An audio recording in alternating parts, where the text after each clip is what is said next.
Is there a time when dance is allowed during the Mass? And also, how about secular music? You said 3 questions. So I can sit down anytime. I just I gotta. No. Dance is not known in the Latin rite of the Mass. Our congregation has considered it for years. There is no major document of the church on that. But the directive we give from our congregation is this. In the strict liturgy, that means the Mass, the sacraments, Europe and America should not talk of liturgical dance at all. Because dance, as known in Europe and North America, is not part of worship. So they should forget it and not talk about it at all. But it is different in Africa and Asia. Not a concession to them, but because their culture is different.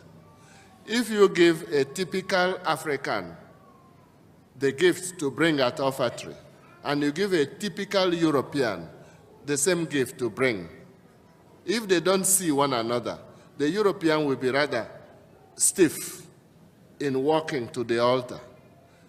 The African is likely to have movement, right, left. It is not a dance. It is a graceful movement to show joy and offering. Also, in Asia, they have refined movements showing respect, adoration, joy. In Africa, all the cultures are not the same. If you are in Ashanti in Ghana, they have some refined movements. The bishops of each country have to watch this, knowing that the aim, the reason for Mass, the reasons are for adoration, contrition, thanksgiving, and asking for what we need. If the movements help towards that, yes. If they do not, no. Now, if you say dance in Europe and in North America, people think of Saturday evening, ballroom dance, one man, one woman.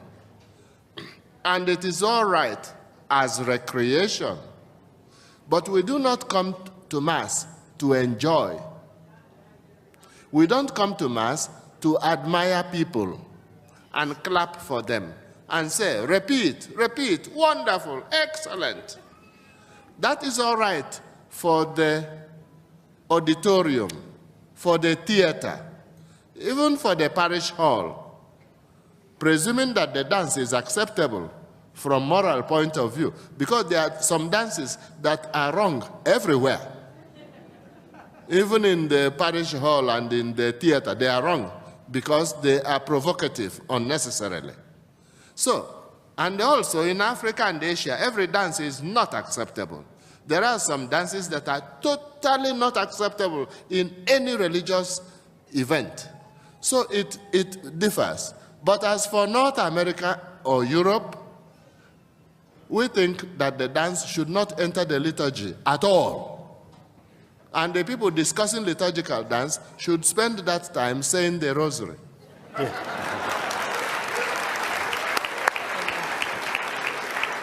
Or they should spend that time reading one of the documents of the Pope on the Holy Eucharist.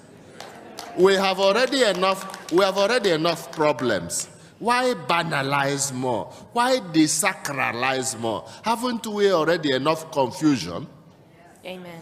If you want to admire a dance, you know where to go. But not Mass. And then the other, not you, of course. It's other people. Yeah. And then the secular music, not... Yes. Obviously, every music has its own setting. We come to Mass for, again, those 4 reasons I mentioned. Does that music mean adoration of God, or praise of God, or asking pardon for our sins and reparation, or begging God for what we need. Recreation is very different. Okay. The maestro who gesticulates and makes funny movements, most of them unnecessary, and then he finishes, he makes a deep bow, and there's a standing ovation. That's good for theater, but not for mass. Young people's rock music, they enjoy is good for picnic, but not for mass. Everything has its proper place. Therefore, the bishops of each area should get a good music commission so that they have music book containing Catholic hymns, so that only Catholic hymns are sung. Because what we sing should manifest what we believe and should nourish our faith. And not just sing anything. It should be theologically deep, liturgically rooted, and musically acceptable. Unfortunately, many things sung in some Catholic churches should not figure at all inside the church.